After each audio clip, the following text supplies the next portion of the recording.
여러분 안녕하십니까? 광주 MBC 뉴스데스크입니다. 광주에서 두 번의 붕괴 사고를 낸 현대산업개발에 대한 행정처분이 언제쯤 내려질지 알 수 없는 가운데 국회 국정감사에서 강한 질타가 쏟아졌습니다. 사고가 광주에서 발생했는데도 불구하고 처분 권한은 서울시에 있는 문제점에 대해 법 개정이 필요하다는 지적도 나왔습니다. 임지은 기자의 보도입니다. 노동자 6명이 숨진 화정동 아이파크 붕괴 사고.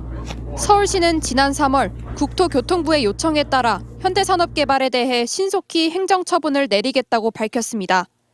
하지만 지난달에 이미 결정됐어야 할 처분이 기한도 없이 미뤄지고 있습니다.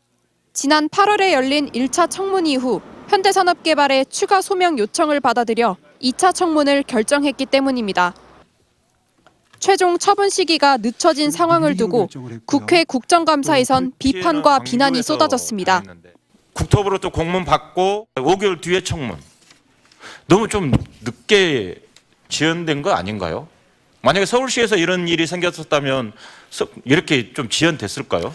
서울시는 대형 참사를 낸 시공사에 엄중한 처벌을 내려야 하는 건 맞지만 붕괴 원인에 대한 명확한 책임은 추가 청문회와 법원 판결을 통해 다시 확인하겠다는 입장입니다.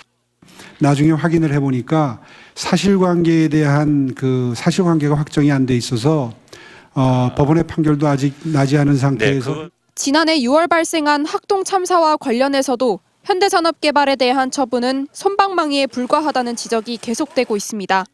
추가 영업정지 대신 과징금으로 대체해달라는 현대산업개발의 요청이 서울시 결정에서 그대로 받아들여졌기 때문입니다. 실은 기업에 대한 봐주기를 하고 있는 셈이거든요. 이 사건을 당한 어떤 그런 가족들의 입장을 생각해 보면 분통이 터질 일이라고 생각합니다. 국정감사위원으로 나선 국회의원은 현대산업개발의 관할 관청이 아니라는 이유로 광주시가 행정처분 권한을 갖지 못하도록 규정하는 것은 합리적이지 않다며 목소리를 높였습니다. 광주시에서 서울시로 이관하고 공문을 서로 주고받는 시간들이 있기 때문에 사고가 난 사업장의 지자체가 행정처분을 내린다면 보다 더 신속하게 행정처분이 이루어질 수 있다. 한편 서울시는 올해 말까지 추가 청문 절차를 거치고 화정동 아이파크 붕괴 사고에 대한 1심 판결이 나온 뒤에야 최종 처분을 내리겠다며 소극적인 태도를 보이고 있습니다. MBC 뉴스 임지은입니다.